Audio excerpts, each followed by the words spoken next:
Assalamualaikum warahmatullahi wabarakatuh. Masih di Jogja. Hari ini aku sudah ada di Museum Sandi Yogyakarta. Museum Sandi itu museum intelijen. Yuk, ikuti jalan-jalan saya hari ini sampai selesai ya. Oke guys, kita sudah masuk. Pagi Mbak. Silakan Bapak. Ada gedung pertama di Museum Sandi, ada Ya. Metro. Di sini ada sebuah video tentang sejarah persandian dari masa kuno ke masa kini. Di sana Bapak. Oh ini mau diputerin ini. Iya. Aduh, Mbak, boleh dikasih tahu dulu Museum Sandi itu apa toh sebenarnya? Jadi Museum Sandi ini museum persandian satu-satunya yang ada di Indonesia. Satu-satunya ya? Satu-satunya yang ada di Indonesia. Jadi memang dulu Museum Sandi ini didirikan di tahun 2008, tetapi dulu masih satu lantai dengan Museum Perjuangan. Di mana dulu?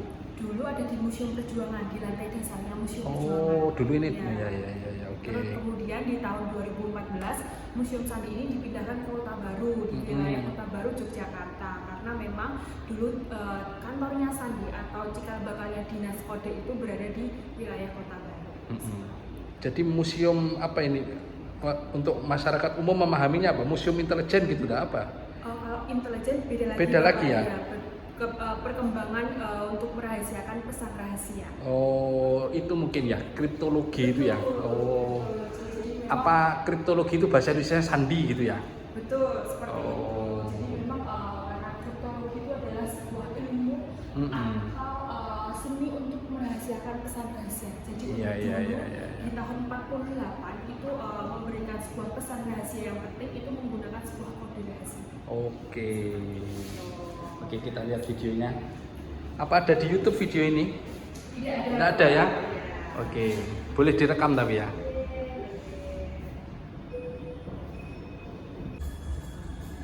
Wow.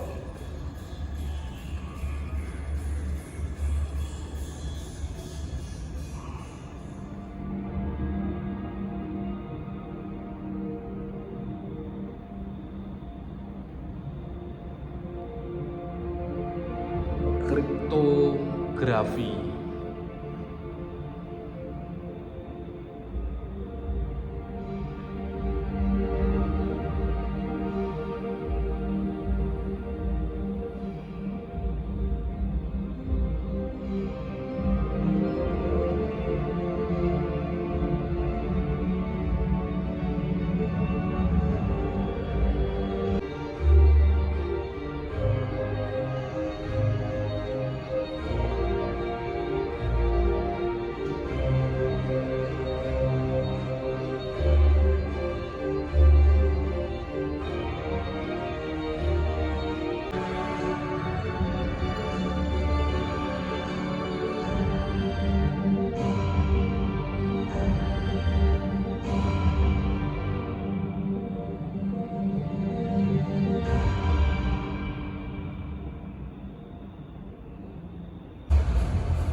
Bangsa Indonesia dengan ini menyatakan kemerdekaan Indonesia.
ini akan mendapatkan sebuah souvenir yang bernama Sandi Caesar atau Caesar Ciper, di mana nanti kita akan membuat pesan rahasia dan juga menerjemahkan pesan rahasia. Oke. Silahkan Bapak. Oke, nah nanti akan saya jelaskan di ruang sanitasi. Oke. Keren. Ada alatnya begini sampean ya. Orang umum tidak tahu begini nih. Oke, silakan Mbak.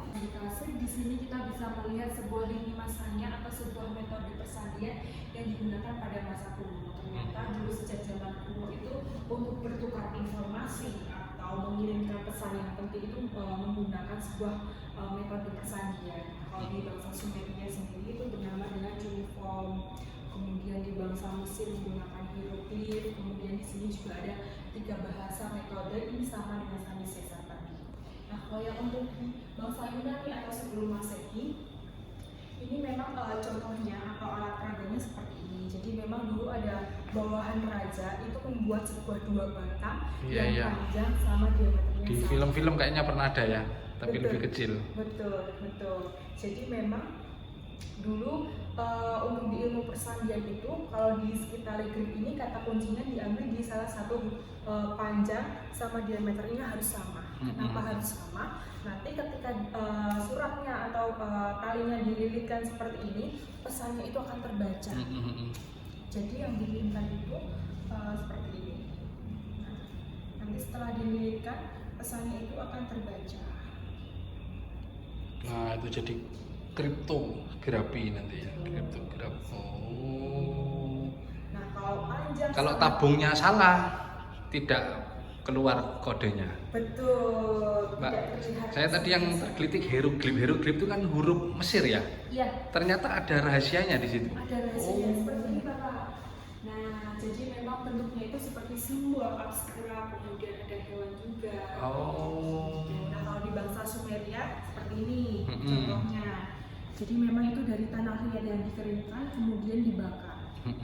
Ini apa bacanya kalau begini nih? Nah, kalau untuk bacanya saya mohon maaf kurang. Ya. Jadi memang dulu itu untuk bertukar informasi ternyata juga menggunakan sebuah kode rahasia. Apa memang hanya untuk militer dan kenegaraan ya? Sepertinya iya. Sepertinya memang begitu ya. Iya. Kalau untuk warga sipil mungkin nggak butuh ya? Iya, tidak iya betul. Karena memang tujuannya untuk membuat sebuah pesan rahasia itu untuk mengamankan Juga nggak ada ya kebutuhannya. Ini siapa ini? Nah, kalau ini ada patung, jadi memang di sebelum Masehi juga itu apa ya istilahnya, tato itu digunakan untuk mengirimkan pesan rahasia. Kebayang nggak Pak? Tato, ya. Ini ada tatonya orang ini berarti. Kira-kira di mana tatonya? Tapi tato itu bukan tato gambar atau tato apa, tapi tato itu adalah pesan rahasia. Mungkin guratan gitu, tapi enggak ada ini. Enggak ada ini, sekilas enggak ada ini. Di mana, Mbak? Oke. Atau di bawah rambut mungkin? Oke, juga ya Pak. Oh, jadi memang iya. dulu ada seorang raja yang bernama Histeus itu mempunyai pelayan setia. Nah, pelayan setianya ini disuruh rajanya untuk mengirimkan pesan rahasia melalui media tato. Nah, jadi pesannya itu ditulis di kulit kepalanya si pelayan setianya itu. Jadi rambutnya itu digundulin, kemudian apa ya istilahnya diukir pesan rahasia tersebut. Berarti berbahaya yang bawa pesan itu ya? Karena memang tidak bisa si musuh tidak bisa mengetahui. Iya, Karena nanti kan kurang lebih 3 bulan rambutnya itu tumbuh kembali. Oh terus iya betul. Tidak terlihat. Nah, sampainya di rumah si penerima, barulah rambutnya itu dicukur, Digundul lagi untuk melihat pesan tersebut. Oke. Seperti itu. Jadi memang media tato ini sangat ekstrim dibanding yang lainnya. Karena memang kan kalau zaman sekarang tato itu digunakan untuk menunjang penampilan, memamerkan seninya seperti itu. Kira-kira, nah tentunya ada pesan rahasia. Nah, Wah, ini sebenarnya di film-film sudah pernah ini. Pernah sempat ada. Orangnya harus pinter yang begini, yang baca kayak bahasa Inggris mana? Gimana nih Mbak taunya Mbak? Coba Mbak. Oke, jadi ini bernama Cardan Grill, di mana isi pesan rahasianya itu tertuang pada cerita novel ataupun paragraf seperti ini. Nah, kalau kita lihat sekilas di sini terdapat huruf yang ditebelin nggak Pak? Oh iya, agak tebel ya. Itu G, A, H, S ya. Ya. SGA. Angel iki kudu ditulis, Pak. Kudu ditulis ini, Mbak. Nyerah Bapak? Iya, apa bacanya apa itu? Oke, jadi memang kalau dilihat sekilas ada huruf yang ditebelin, tetapi Iya. dulu pesan rahasianya itu tidak ada huruf yang ditebelin. Oh, Nah, ini sudah dibongkar Ya, ini betul. sudah. Jadi memang penerima ini harus mempunyai lempengan yang sudah dibolongin seperti ini atau lubangan sudah pakai. Oh iya, Nah, coba. setelah pesannya tersampaikan, barulah dicocokkan seperti ini, barulah, nah, akan terbaca. Apa ini bacanya? Segera hancurkan dokumen rahasia. Tadi kalimatnya atau paragrafnya bahasa Inggris, ternyata pesan rahasianya itu adalah Bahasa Indonesia. seperti itu. Nah, kemudian di sini juga ada sandi sesar atau sandi geser di zaman Romawi sebelum Masehi. Jadi ini memang untuk membuat sebuah pesan rahasia maupun menerjemahkan pesan rahasia. Nah, untuk membuat pesan rahasia itu bacanya dari atas ke bawah. Jadi huruf yang berwarna hitam ke berwarna merah. Nah, untuk menerjemahkan pesan atau kita mendapatkan sebuah pesan rahasia sebaliknya dari bawah ke atas. Nah, tentunya tadi itu kalau di ilmu persandian harus ada kata kunci. Nah, kalau di sandi sesar ini diambil di salah satu huruf yang berwarna hitam dan salah satu huruf yang berwarna merah. Kita sesuai kesepakatan aja Bapak. Kira-kira kata kuncinya mau huruf apa nih? A sama dengan huruf apa? A sama dengan M. Oke, A sama dengan M. Nah, kalau mau menyandikan kata saya, Saya berarti DM EM KM. betul seperti itu. Saya langsung teringat bahasanya orang Jogja Apa, Bapak? yang dagadu itu. Betul, Itu berarti bahasa, itu balian. boleh nggak disebut sandi juga itu? Sebenarnya bukan ya Bapak. Bukan ya? Karena itu bahasa balian ya. Oh seperti iya. itu. Kalau di Malang bahasa diwalik-walik itu bukan ya? Bukan ya. beda lagi. Oh, iya. Seperti itu. Jadi memang kalau untuk di sandi sesar ini harus ada kata kuncinya. Tadi sesuai kesepakatan antara si pengirim dan si penerima. Seperti itu. Nah, kalau untuk menerjemahkan tadi sebaliknya dari bawah ke atas. Mana kita analisis ini ketika kita membuat sebuah menerima Kontra sebuah ya. pesan rahasia tanpa kata kunci, itu ada dua opsi Bapak yang saya pelajari. Yang pertama itu kita lihat huruf yang sering muncul pada kalimat itu, kemudian yang opsi kedua itu menggunakan sebuah huruf vokal A, I, U, E, U seperti itu. Gitu. Jadi memang apa ya, kita analisiskan karena kadang-kadang kita menerima sebuah pesan tanpa kata kuncinya seperti itu. Kalau pelaku pengirim sandi itu disebut apa berarti, Mbak? Code officer atau petugas sandi. Code. Ya. COD official. Oh, code officer. Ya, Code officer. Kalau yang CDI. membongkar-bongkar, Nah, kalau membongkar-bongkar nggak ada istilah ada lain. istilahnya ya. Oh, iya. Kan penting itu ya, mengirim penting, membongkar yang punya musuh juga penting. Oke. Mbak, lanjut. Karena memang metode persandian itu sejak zaman kuno, ternyata saat kemerdekaan Indonesia di tahun 45 itu juga menggunakan pesan rahasia atau kode sistem sandi. Ada 9, kemudian di lantai 2 ada 3. Oh, yang di sini. Iya, betul. Karena Ini di bawah 9 ini nanti. yang di bawah 9, 9 Oke. kurang lebih 9. Jadi memang karena memang ini menempati gedungnya bekas dari Kementerian Luar Negeri. Sebelum dari Kementerian Luar Negeri juga digunakan sebagai rumah dinasnya dari dokter pribadi milik HBK8, Dokter Wester. Oh, ini dulu rumahnya dokter pribadinya HBK8. Sultan ya, Sultan ke-8. Kalau di Indonesia sendiri kita bisa memang dari sejak zaman kuno tadi melihat bangsa Sumer yang menggunakan cuneiform, kemudian di Indonesia sendiri karena memang untuk mengamankan ya pada waktu itu kita dijajah oleh bangsa Belanda. Kemudian Bapak Amir Syarifuddin itu selaku Menteri Pertahanan. Ini beliau Bapak Amir Syarifuddin. Menteri Pertahanan pertama. Zaman 45 Bapak. Iya, berarti kan pertama ya. Iya, betul. Menteri Pertahanan pertama. Betul. Jadi, Amir Syarifuddin. Amir Syarifuddin. Oke. Nah, kemudian Bapak Amir Syarifuddin ini memerintahkan kepada Bapak Rubiono Mertopati untuk mendirikan sebuah dinas kode atau badan pemerintahan rahasia. Nah, dulu kantor Kementerian Pertahanan itu sekarang di depan Bapak. Oh iya, iya, Jadi iya. memang dulu adalah kantornya Kementerian Pertahanan. Ya, karena pemerintah di Jogja dulu ya. Iya, karena dulu di Januari tahun 46 karena ibu kota Republik Indonesia dari Jakarta berpindah ke Yogyakarta. Nah, untuk kondisi. Jadi di Indonesia sendiri dulu untuk mengirimkan pesan rahasia itu menggunakan sistem sandinya dari Bapak Rubiono Kertopati. Nah, ini ada 10.000 kata yang disandikan. Berapa? 10.000 kata. Nah, betul. Nah, Banyak ya? Banyak. Dan Bapak Rubiono ini hanya menciptakan sendiri. Menciptakan sendiri. Karena beliau sangat jenius juga, Pak. Iya, Selain iya. menciptakan buku kode C ini, untuk menuliskannya itu pun menggunakan kedua tangannya secara bersamaan. Oh, Jadi tangan kanan kiri. berarti menulis. ya. Sangat jenius. Memang juga. orang ya. Iya.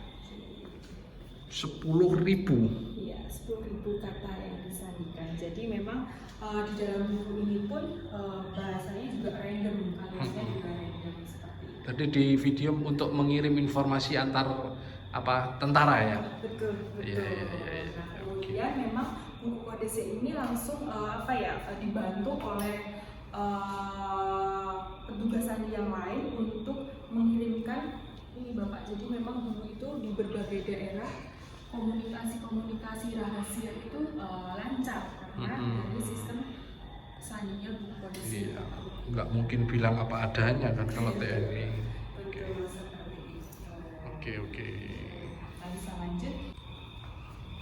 Nah, di sini ada sebuah diorama yang bernama Rumah Sandi Dukuh. Rumah Sandi Dukuh.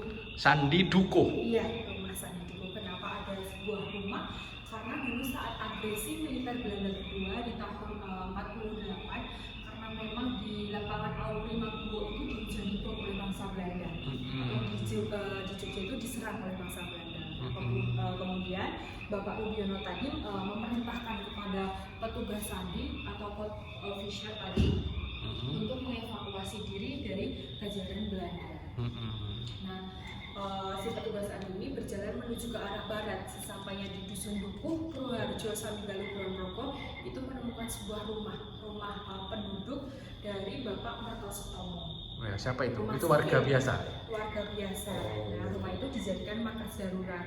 Di sanalah petugas sandi tadi mengerjakan aktivitasnya, membuat pesan rahasia, menerjemahkan pesan rahasia, dan juga menerima informasi dalam negeri maupun luar negeri. Sekarang jadi apa tempat itu? Masih sama? Masih ada ya? Masih ada. Bisa dikunjungi juga. Oh, monumen Rumah Sandi.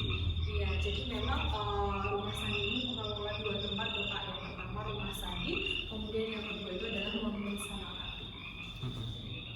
Jadi memang kenapa para petugas sandi ini mengambil sebuah rumah dari Bapak Mertostomo, karena memang dulu di Kulonprogo di tahun 48 itu masih istilahnya masih strategis tempatnya. Nah, karena memang di Karanganyar itu dikelilingi oleh pegunungan Menoreh. Pegunungan Menoreh. Jadi memang kurang lebih 3 kilo dari rumah sandi tadi, di balik bukit Menoreh tadi itu ada sebuah markas yang ditinggali oleh Bapak TB Simatupang. Nah, kemudian kebetulan pada waktu itu dari cucunya Bapak Mertostomo atau anaknya Bapak Mertostomo itu relawan untuk mengirimkan pesan rahasia ke Bapak TB Simatupang. Menyuruh orang biasa berarti. Betul.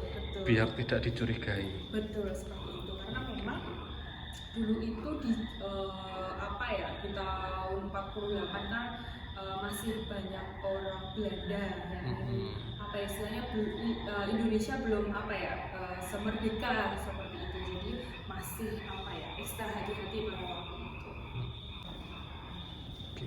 Nah, jadi di sini ada sebuah peranan persandian dalam penegakan kedaulatan Republik Indonesia. Jadi memang dulu awal pertama kali itu ada di Yogyakarta. Jadi komunikasi di seluruh Indonesia itu terdapat stasiun radio Bapak. Jadi dari Yogyakarta ditampilkan atau disinyalkan di stasiun radio Bidar Alam atau Sumatera Barat atau Sumatera Tengah, kemudian di Aceh, kemudian di New Delhi. Jadi memang untuk bertukar informasi pada waktu itu. Di antara siaran radio itu jangan-jangan ada berita lain. Nah, jadi memang pada waktu itu juga untuk mengirimkan pesan rahasia itu juga menggunakan sebuah outputnya nanti keluar seperti kode Morse, Bapak. Nah, jadi memang radionya seperti ini. Oh iya, ini ya. Titit gitu ya suaranya ya. Nah, kalau diketuk di lingkaran hitam ini nanti keluarnya di komunikasi radio. Transportasi. Jadi memang selain burung merpati yang dilatih, kemudian juga ada sepeda ontel. Jadi memang untuk mengirimkan pesan rahasia itu menggunakan sepeda. Tapi pesan rahasianya atau berita rahasianya itu tidak sembarangan dimasukkan ke dalam tas. Terus ditaruh di manakah?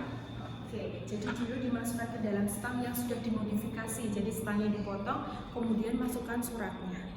Ada juga yang dimasukkan ke dalam lampu, karena memang dulu di titik daerah itu terdapat razia dari Belanda. Jadi memang harus ekstra hati-hati. Dulu pun kalau tidak ada si penerima, pesannya itu dibawa kembali, Bapak. Jadi tidak boleh diberikan sembarangan. Kalau zaman sekarang kan untuk membeli paket atau dapat hadiah apa itu kan pasti dititipkan ke tetangga atau ditaruh di depan rumah. Seperti itu. Sama gede, ini asli dari rumah Sandi tadi. Jadi memang dibawa ke Museum Sandi untuk melestarikan sejarahnya. Gedek-gedeknya asli ini. Iya, asli. Oh, saksi sejarah memang teman-teman. Saiki kok ono politisi hidup mewah ini dulu Indonesia begini nih dulu. Gedek. Wah, hebat. Di tahun 48 baru menggunakan tegel atau kamis seperti ini, Bapak. Oh, Jadi iya. masih menggunakan pasir di rumah Bapak Kapolres tadi.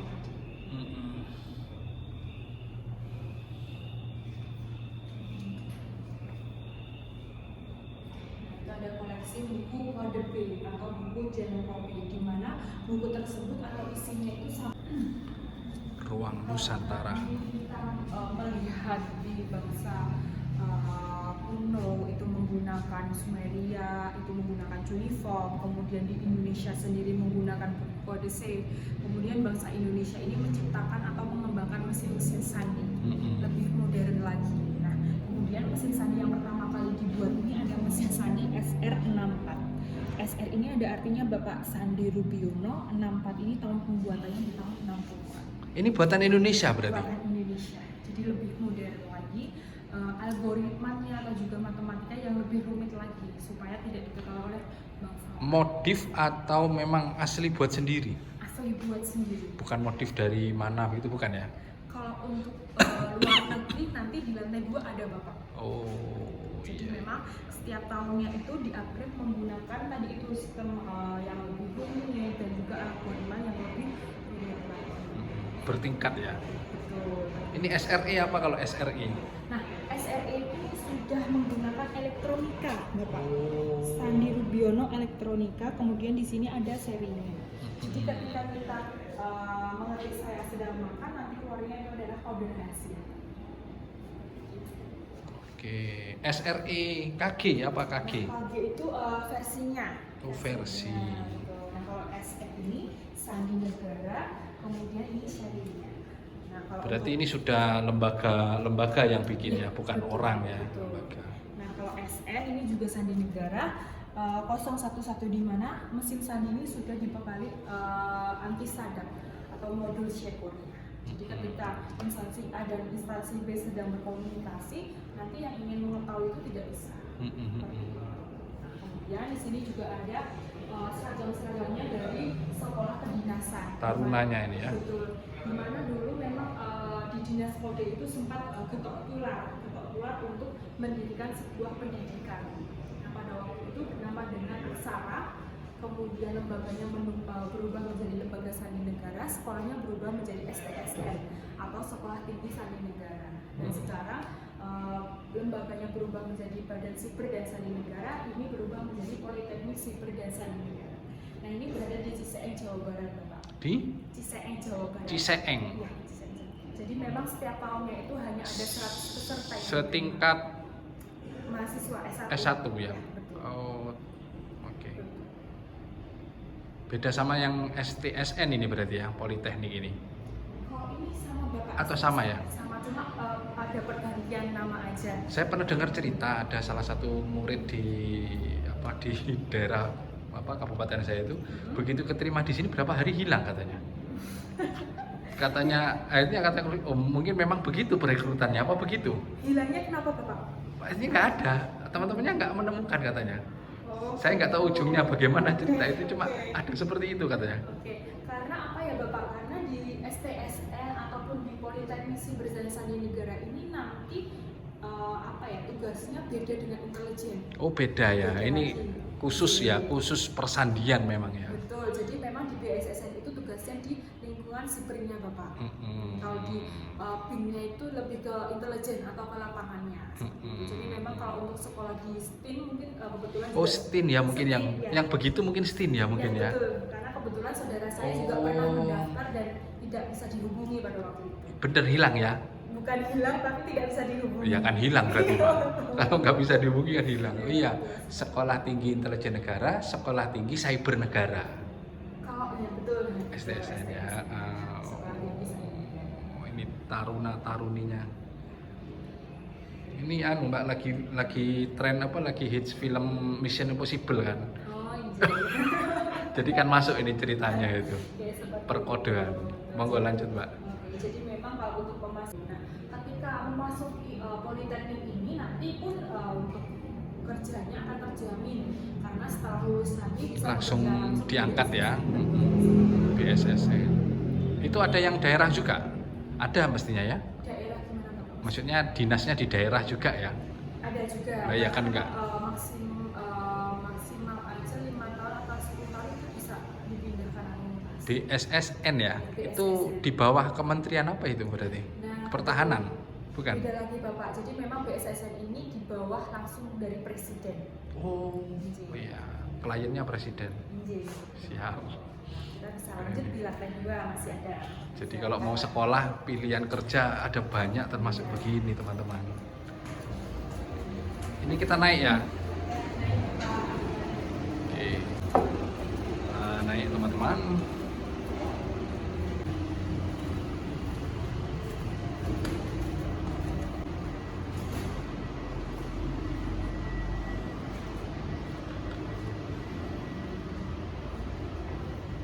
Oke. Kita berada di ruang toko. Di sini bisa melihat sebuah kepalanya dari yang dulunya dinas kode itu ada Bapak Rubiono Mertopati. Beliau itu di istilahnya mengabdi sampai beliau wafat. Asli kelahiran mana? Jawa Barat Bapak Ciamis. Oh Ciamis. Terus dimakamkan di? Jakarta. Oh di Jakarta. Oke Taman oke. Makam Pahlawan. Nah, kemudian beliau wafat digantikan oleh Bapak Wijanarko. Tetapi dulu bernama dengan Lembaga Sandi Negara. Nah, kalau untuk saat ini itu ada Bapak Nugroho Sulistyo Budi. Beliau itu langsung ditunjuk oleh Bapak Presiden Prabowo pada Februari 2025. Dari TNI berarti ya? Betul. Jadi memang sebelumnya itu ada Bapak Hinsa Sibulian. Ya,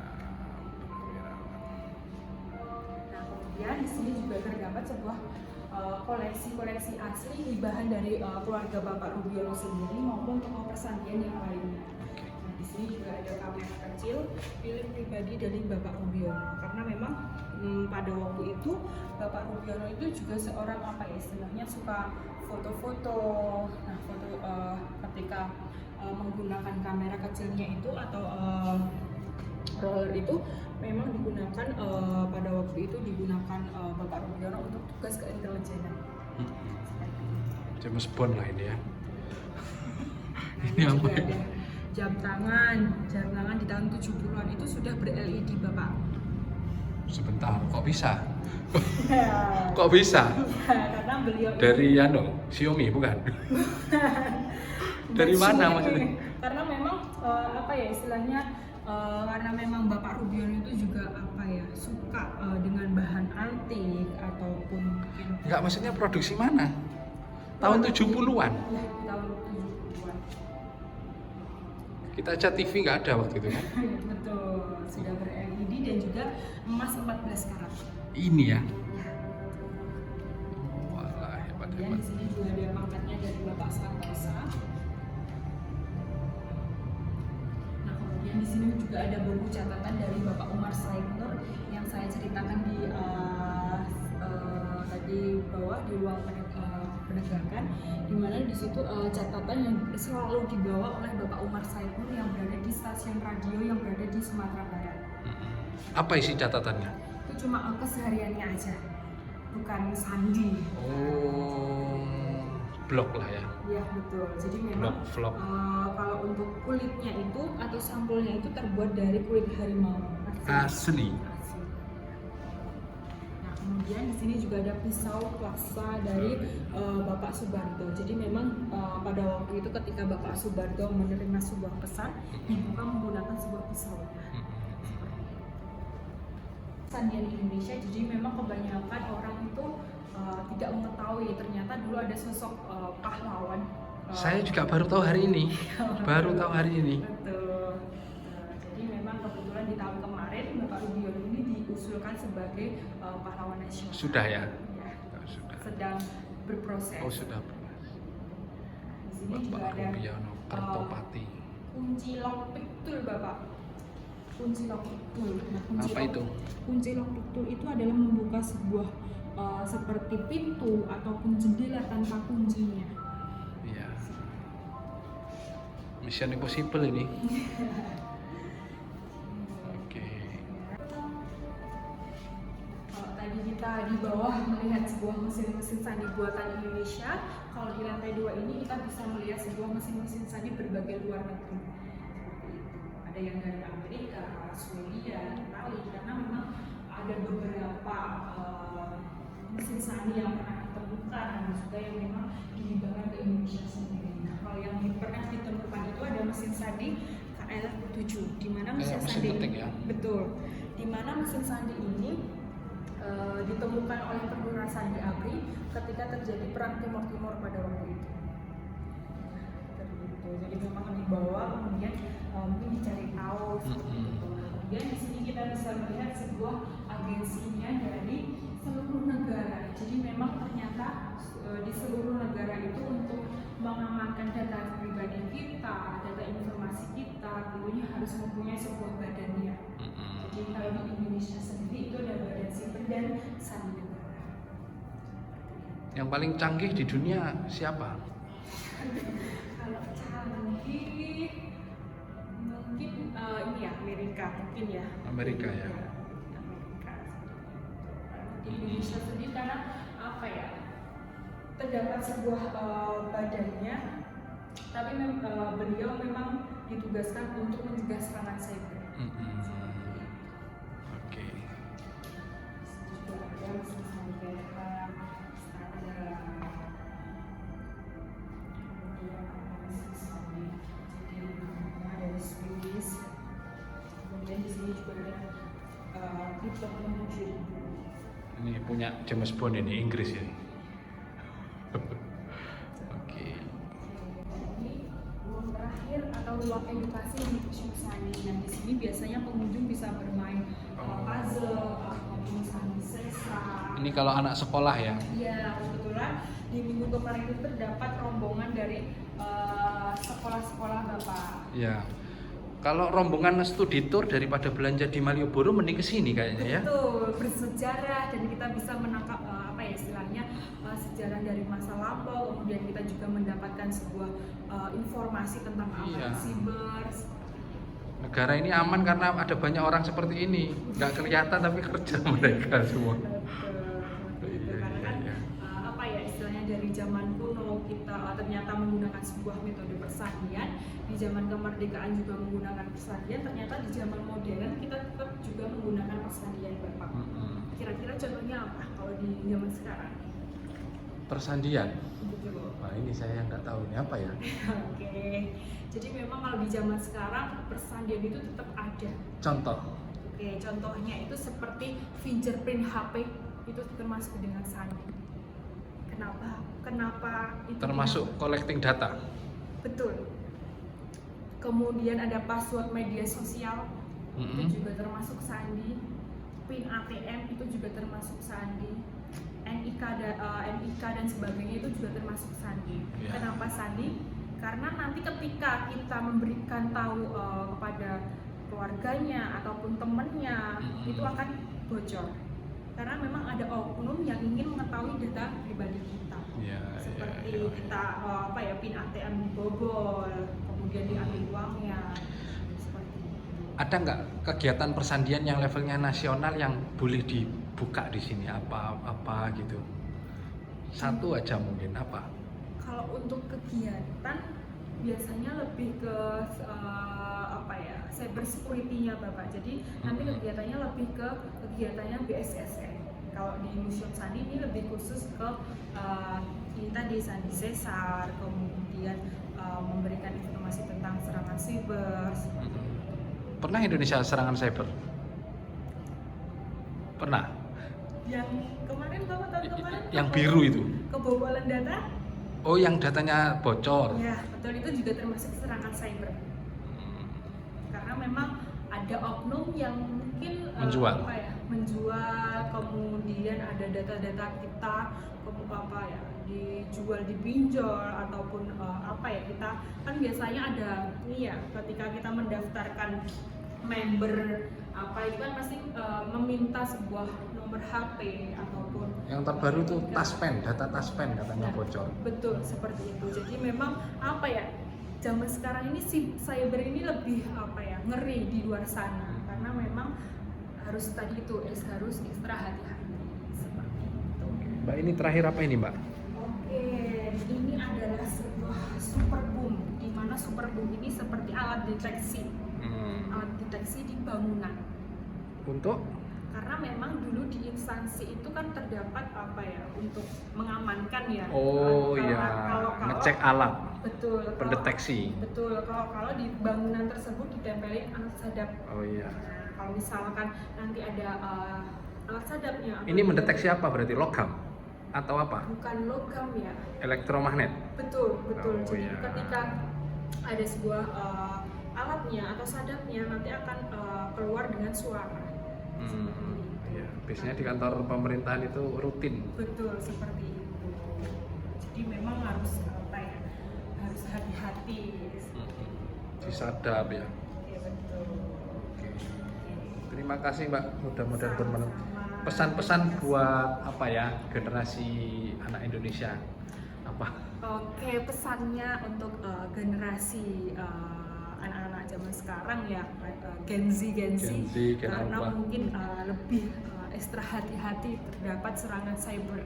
Karena serangan cyber ini lebih istilahnya lebih ngeri, karena nanti ketika ada beberapa malware, kemudian ada beberapa bahaya yang kita tidak ketahui itu. Jadi harus ekstra hati-hati ketika kita berbicara kepada orang lain ataupun kita memberikan data kita, itu harus disaring dulu lah. Dipikir dulu lah ya. Betul, dipikir dulu. Kemudian ini benar nggak ya? Ini data saya akan diberikan ke orang lain, benar nggak seperti itu. Jadi memang harus hati-hati. Oke, terima kasih teman-teman. Begitu aja video hari ini. Oke.